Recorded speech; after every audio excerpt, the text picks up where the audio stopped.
Oh, Bujuga Kinawea. Welcome back to another episode of Ojibwe Language Table with Wes Jourdain. This week, lesson number 29, Iskigamizigan, part 1, talking about the sugar bush. Okay, it's that time of the year. In this episode, we talk about the sugar bush and all of the happenings that go on out there in Nupaming. Nupaming is in the woods, so here we go.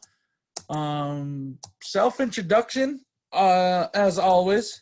Bonjour, Kinawea, Wes Jourdain, Indigenous, Gidiga Benesi, Indigo, Magizine and Dudame, Misquagamiwe Zagay, Gunning and Dunjaba, Asnitsa Cognin da Oman Nungum. So that's our self-introduction. If you haven't learned that yet, refer back to lessons 1, 2, 3, and I think 4 and 5 maybe. I'm not too sure. I can't remember. We're in this so far. We're almost coming up on 30 lessons. So if you have a chance, go back and find my channel here on YouTube, and definitely go back and rewatch some of these videos that I've shared in the past year now. So here we go. We're gonna start with our Iske Gum Mizzy Gun. And these are some pictures that I took of Sugar Bush Camp a couple of years ago. Last year and then this year. Most recently anyway. So Iskigamizigan is a sugar bush, a sugar camp. Iskigamizigan. And as you can see here, this is like before everything got started, got set in place. So there was a makeshift lodge put into place here, and of course, a tarp or a covering over that, fire pit. This is like the central location of a sugar bush camp, where a lot of things come together. The people are there. There's cooking going on. There's cooking the sap, making the candy and stirring into the sugar. And we're gonna see and talk about the whole process here today. And we're gonna see some pictures and some flashcards of Ojibwe. You're gonna hear it live here today. So Iskigamizigan, a sugar bush camp, and we're gonna talk about the process. First and foremost, we go out and we identify the location. I try to identify the trees, and I'm still learning too as to what a maple tree looks like. Okay, I can spot it in the summertime, no problem, because I can see the leaves. But no, in the springtime, when it's time to tap the syrup and get going, I couldn't tell you. Just being honest, I took a picture of this one here. This one here was just about being ready to get tapped. And in Ojibwe, we say Anishinaabe, we say Aninatig. Aninatig. You might hear some people say Ininatig. Ininatig. Okay, and that's our Anishinaabe word for a maple tree. Okay, Aninatig, which comes out to be a maple tree. All right, just checking on something real quick. Uninatig. And according to, you can even say, and this is according to the Ojibwe People's Dictionary, Zinzibakwad Watig. It has it here. Zinzibakwad Watig is another way to say a maple. Okay. Oog, as you can see here, is more than one. Okay. Can be the whole forest.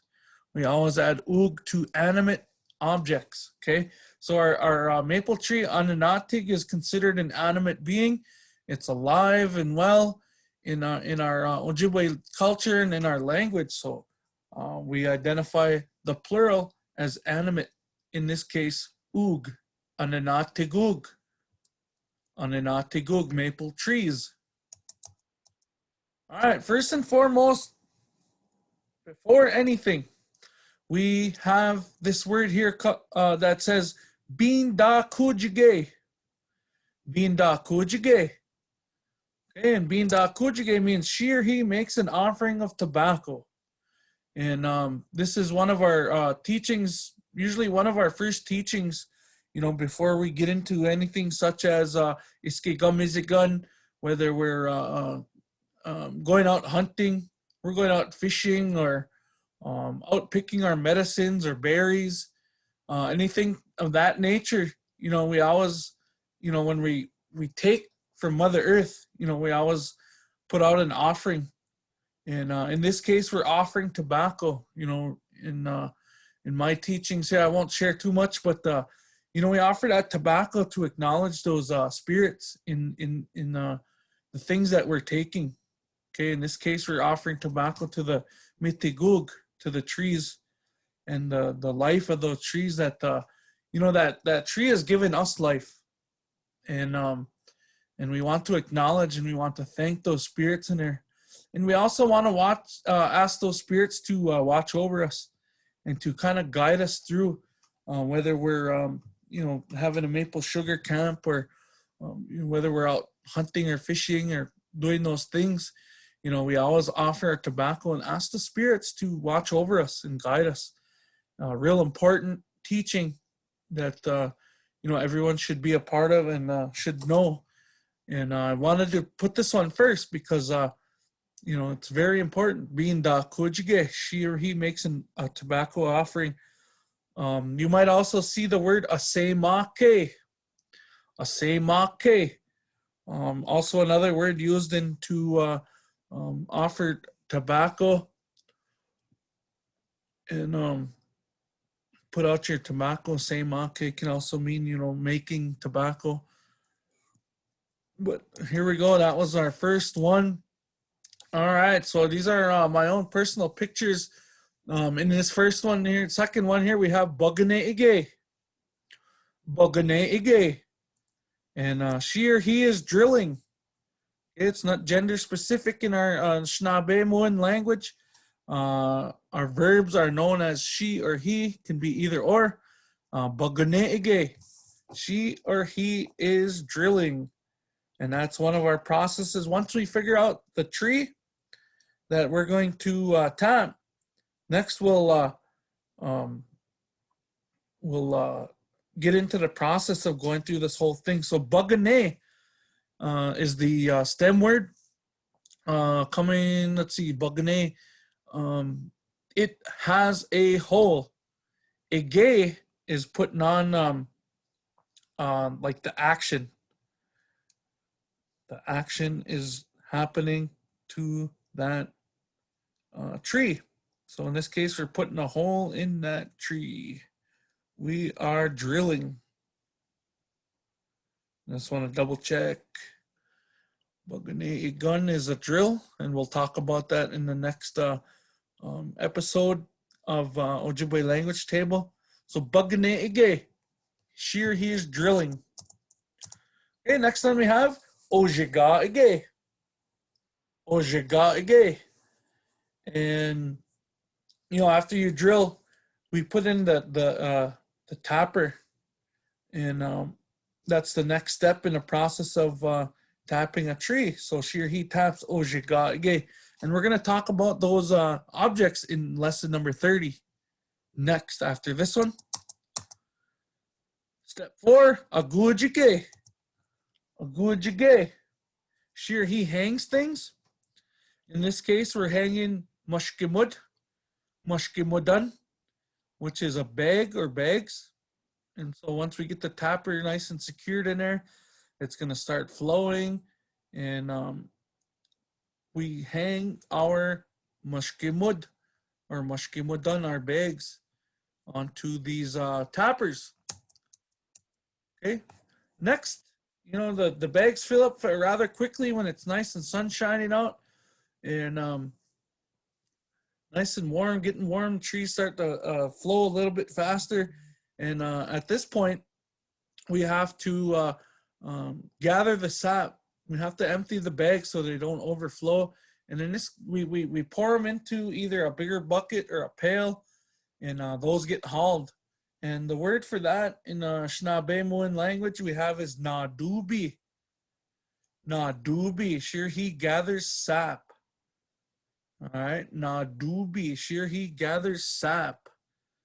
And moving forward, the next process, we haul that sap to our central location there where we seen that makeshift lodge put together. And usually this happens there, the cooker and everything's there. And so we're gonna ziginige, we're gonna pour our sap into the cooker. When it's time, when you have enough sap to boil it down. Ziginige, sure he pours things.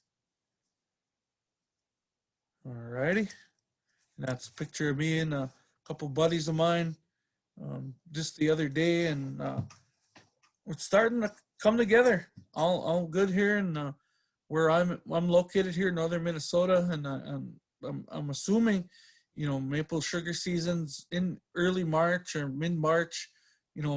Our sugar camps are going strong.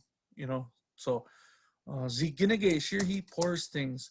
And our last couple slides here, real quick tutorial this week is Kigamizige. Remember that Ige puts the thing into motion, into process, into work here. So sure he boils things down. And we have a word for that stove, that evaporator there.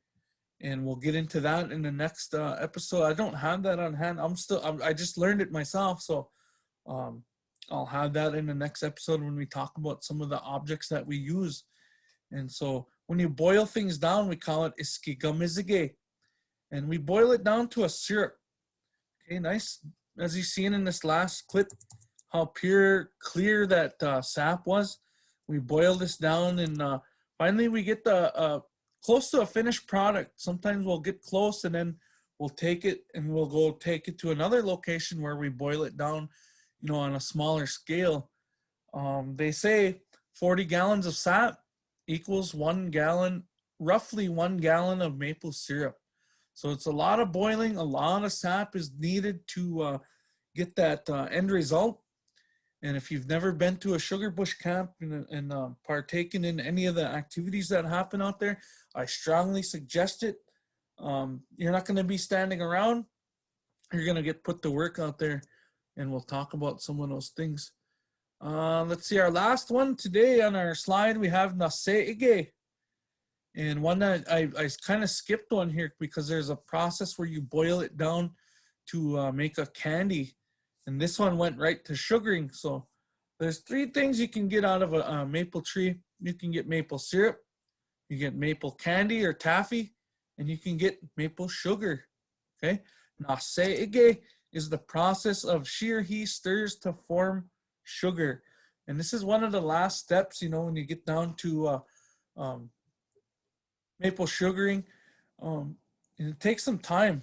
It takes a lot of time and patience to go through this process and get to this process. But, the end result is a mighty fine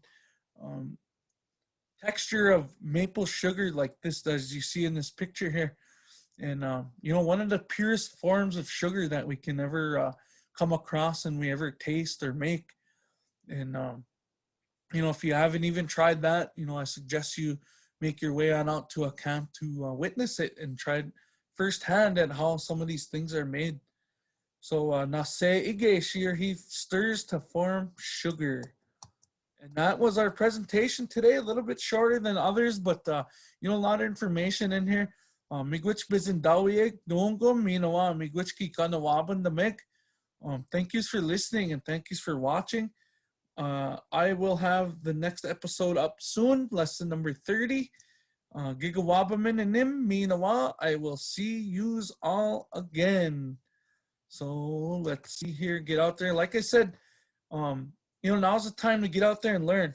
I'm fairly new to all this too, and putting two together with the language, with some of the things that we see in the woods, and able to bring you what I know here on our YouTube channel, Ojibwe Language Table with Wes Jourdain. So how Miigwech Bizindawi, Gigawabmin, and Nim Minawa, Kinawea.